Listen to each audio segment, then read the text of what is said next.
अस्सलाम वालेकुम जी, welcome back to our YouTube channel. आज से जो है हम एक नए कोर्स का आगाज़ करने जा रहे हैं, बिगनर्स इटालियन कोर्स यानी कि इतालवी ज़ुबान का इब्तदाई कोर्स।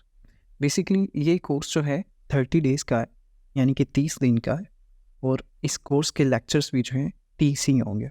तो इस कोर्स की जो है आपको अलहदा से प्लेलिस्ट जो है मेरी आपको प्रोफाइल पे मिल जाएगी यूट्यूब की, वहाँ से जाके आप इस कोर्स के सारे लेक्चर्स जो मैं अपलोड करता जाऊँगा आप देख सकते हैं। अच्छा, इस कोर्स से आप अचीव क्या करेंगे? इस कोर्स से जो है आप बेसिक लेवल की जो है इटालियन जो है आप सीख पाएँगे, जिसमें हम जितने भी इटालियन लैंग्वेज के मुतालिक जो कॉन्सेप्ट्स हैं, चाहे वो वर्ब्स के रिलेटेड हो, चाहे वो किसी भी चीज़ के रिलेटेड हो, वो सारे हम बेसिक लेवल पे इस कोर्स में सीखेंगे। तो इस कोर्स को करने के बाद आप इतनी आप में एबिलिटी हो जाएगी कि आप जो बेसिक लेवल की जो कम्युनिकेशन है, वो आप कर पाएँगे, ठीक है? आज इस कोर्स का जो है पहला लेसन है, तो इस लेसन में हम डिस्कस करेंगे इटालियन लैंग्वेज के हवाले से इस इटालियन ईज़ी, यानी कि जो इटालियन लैंग्वेज है क्या वो सीखना आसान है? तो आज हम इस लेसन में जो है इस हवाले से जो है बात करेंगे। तो इस इटालियन ईज़ी आपके माइंड में क्या आता है? ठीक है? अब बेसिकली अगर आप ये क्वेश्चन मुझसे पूछेंगे या किसी इटालियन से पूछेंगे, डेफिनेटली वो आपको यही रिस्पॉन्ड करेगा एग्जैक्टली। अब जिन्होंने सीख लिया है या जो इटालियंस हैं उनके लिए तो एब्सोल्युटली ईजी होगी, ठीक है? लेकिन आज हम डिफरेंट जो है पॉइंट ऑफ व्यूज़ आपके सामने रखेंगे, जो कि स्टडी किए गए हैं इटालियन लैंग्वेज के मतलब कि क्या इटालियन लैंग्वेज जो है सीखना आसान है या मुश्किल है, ठीक है? सबसे पहला जो पॉइंट है वो लैंग्वेज के मतलब ये है, इटालियन लैंग्वेज के मतलब जो इटालियन लैंग्वेज है वो कैटेगरी लैंग्वेज 1 में आती है। यानी कि इंग्लिश जो स्पीकर्स हैं, यानी कि जो इंग्लिश बोलते हैं, जितने भी अमेरिकन्स हैं या जो इंग्लैंड से, उनकी स्टडी के मुताबिक जो लैंग्वेज जितनी भी हैं इस वर्ल्ड में, उनको सीखने के लिए जो है 5 कैटेगरीज में डिवाइड किया गया, ठीक है? जो कैटेगरी जिस लैंग्वेज की 5वें नंबर पे है वो मुश्किल जो है कैटेगरीज में आती है, यानी कि वो उसको सीखना मुश्किल है। जो 4 में आती है वो उसको सीखना उससे कम जो है मुश्किल है, वो थोड़ी आसान है। जो 3 में आती है वो उससे भी आसान है। जो 2 में आती है वो उससे भी आसान है और जो कैटेगरी लैंग्वेज 1 में आती है वो सबसे आसान है, ठीक है? तो जितने भी जो है इंग्लिश स्पीकर्स हैं उनकी जो है स्टडी के मुताबिक जो है इटालियन जो है वो कैटेगरी लैंग्वेज 1 में आती है। यानी कि इसका मतलब क्या हुआ, कैटेगरी लैंग्वेज में 1 में आती है, यानी कि इसका मतलब ये हुआ कि जो इटालियन है उस लैंग्वेज को जो है, इस लैंग्वेज को जो है सीखना इतना ही आसान है, ठीक है? मतलब क्योंकि ये कैटेगरी लैंग्वेज 1 में आती है तो स्टडी के मुताबिक इटालियन लैंग्वेज सीखना आसान है। अच्छा, इसमें डिफरेंट जो है कहने की लैंग्वेज आती हैं कैटेगरीज 1 में, उसमें अब जर्मन लैंग्वेज भी आती है, ठीक है? Including Swedish, French, Spanish and Italian.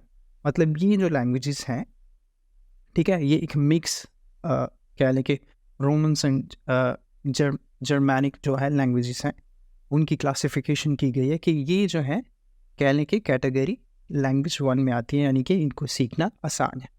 अच्छा, ये बात तो थोड़ी अभी आपके सामने क्लियर होगी कि इटालियन लैंग्वेज जो है इसको सीखना आसान है। बेसिक जो इंग्लिश समझते हैं, ठीक है, जिनको बेसिक इंग्लिश अगर आपको आती है, ठीक है, तो आपके लिए इटालियन लैंग्वेज सीखना बहुत आसान है। मतलब इतना आसान है कि एट द स्टार्ट में मे बी आपको थोड़ी कहने की मुश्किल आ सकती है, लेकिन आप इसको अगर कॉन्टीन्यूसली इस पे फोकस करेंगे तो ये मतलब मुश्किल नहीं है, ये लैंग्वेज आसान है सीखना, अगर आप सीखना चाहें, ठीक है? अच्छा, ईजीएस्ट लैंग्वेज है डेफिनेटली, क्योंकि कैटेगरी लैंग्वेज 1 में आती है।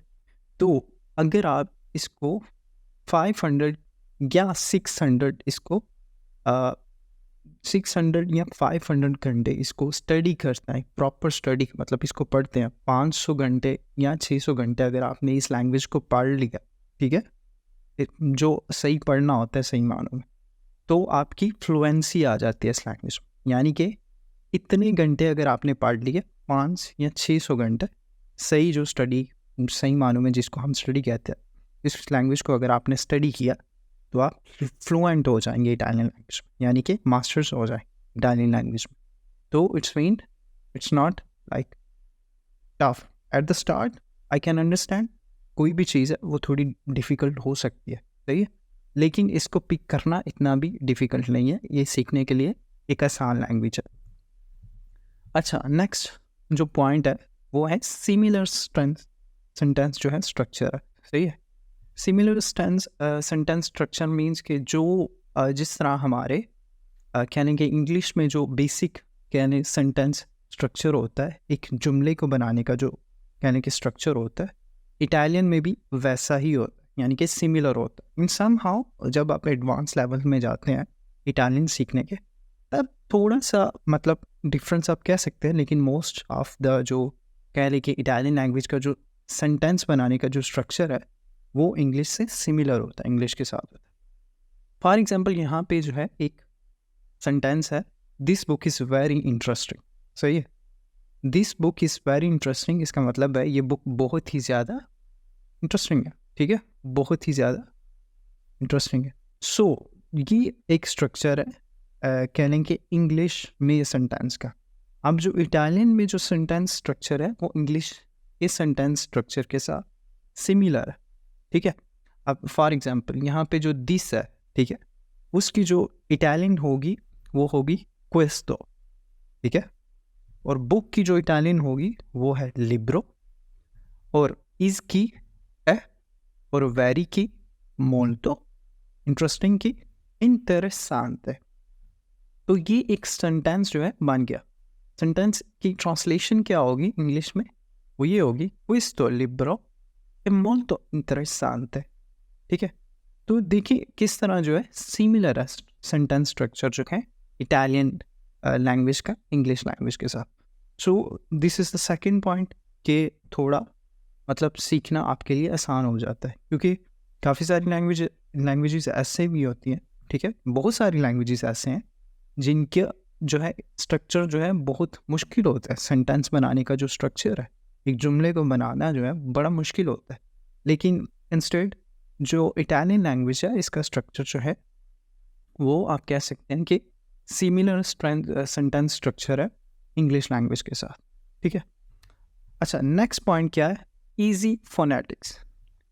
इजी फोनेटिक्स का क्या मतलब हुआ, स्पेल्ड एज स्पोकन, यानी कि इसमें कोई कन्फ्यूजन नहीं होती।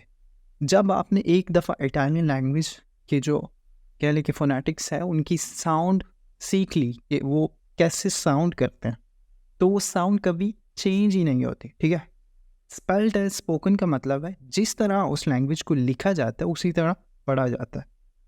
अब इंग्लिश में अलॉट ऑफ कह लें कि आप लॉट ऑफ कन्फ्यूजन है, ठीक है, पढ़ने के हवाले से और लिखने के हवाले से।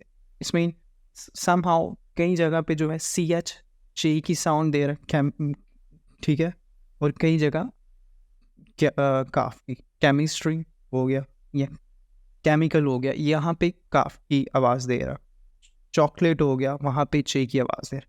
तो इटालियन लैंग्वेज में ऐसा नहीं है। इटालियन लैंग्वेज में आपने एक दफ़ा जो उसकी बेसिक जो फोनेटिक्स की जो साउंड्स एक दफ़ा आप मेमोराइज कर ली, वो कभी भी चेंज नहीं होगी, वो हमेशा वैसी ही रहेंगी, ठीक है। तो स्पेल्ड एज स्पोकन का मतलब है जैसे आप लिखेंगे वैसा ही उसको आप पढ़ेंगे, ठीक है। फॉर एग्जाम्पल एक वर्ड है रोमा, ठीक है, रोमा, एंड पे माँ है, अब MA यानी कि इसको इटालियन में पढ़ेंगे माँ, MA।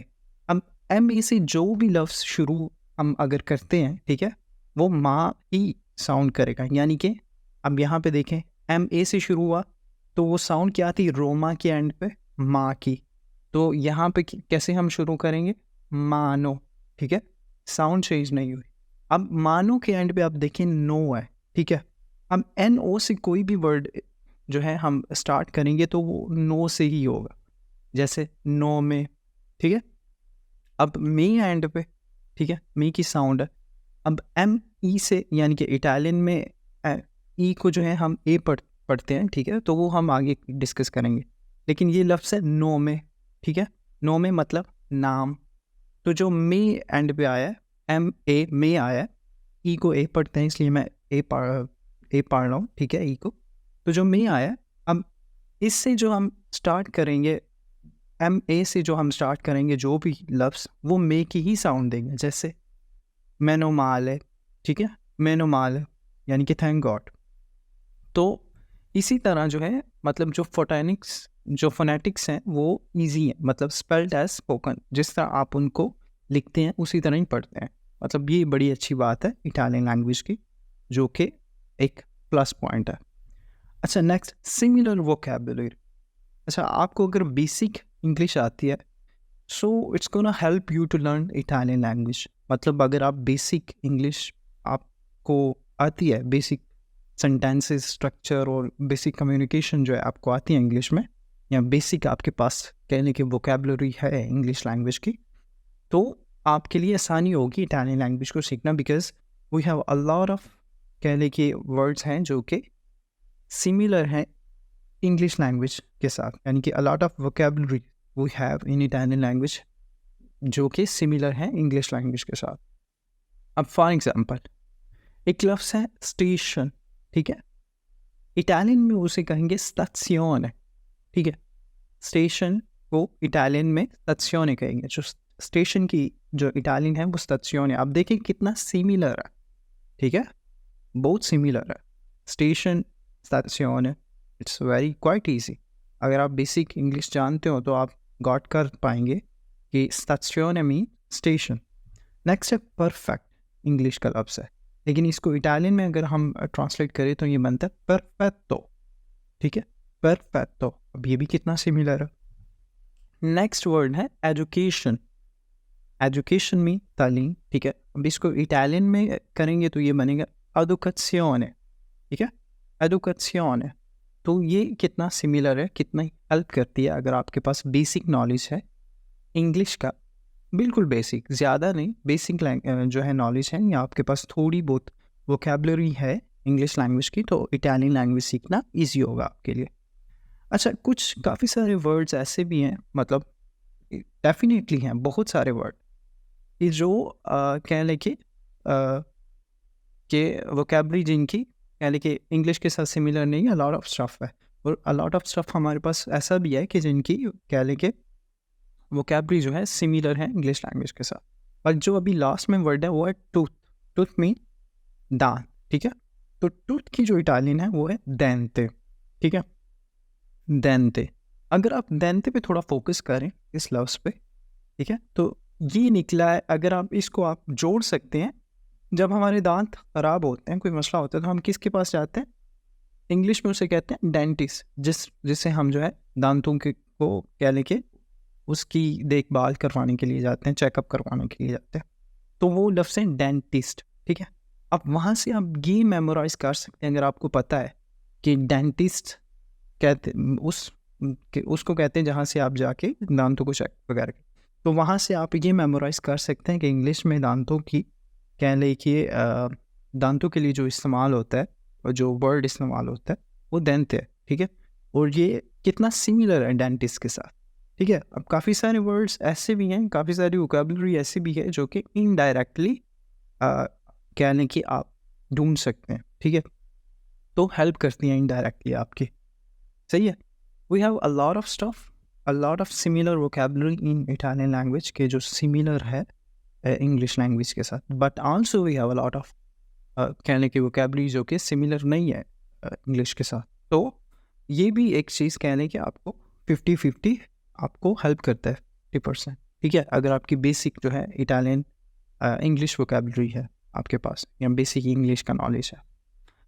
तो ये कुछ पॉइंट्स थे जो हमने डिस्कस किया आज, कि इटालियन लैंग्वेज ईजी है सीखना या मुश्किल है। तो पॉइंट्स को अगर देखा जाए, या जो स्टडीज़ हुई है इस पे, उसको अगर देखा जाए, तो इंग्लिश जो है बेसिक जो इटालियन जो है बेसिक इंग्लिश स्पीकर्स के लिए सीखना कोई भी मुश्किल काम नहीं है, मतलब it's easy. At the start we can say कि थोड़ी बहुत डिफ़िकल्टीज आपको हो सकती हैं, बट आहिस्ता आहिस्ता जब आप इसको सीखेंगे, यानी कि इसके रूल्स और ये सारी चीज़ें, वोकैबुलरी, वर्ब्स वगैरह, तो ये मतलब सीखने में मुश्किल नहीं है। तो होप सो आज का लेसन जो है आपको अच्छा लगा होगा। तो मेरी आपसे मुलाकात होगी कल के लेसन में। तब तक के लिए मुझे दीजिए इजाज़त। अपना रखिए बहुत सारा ख्याल और मुझे रखिए दुआओं में याद। अल्लाह हाफ़िज़।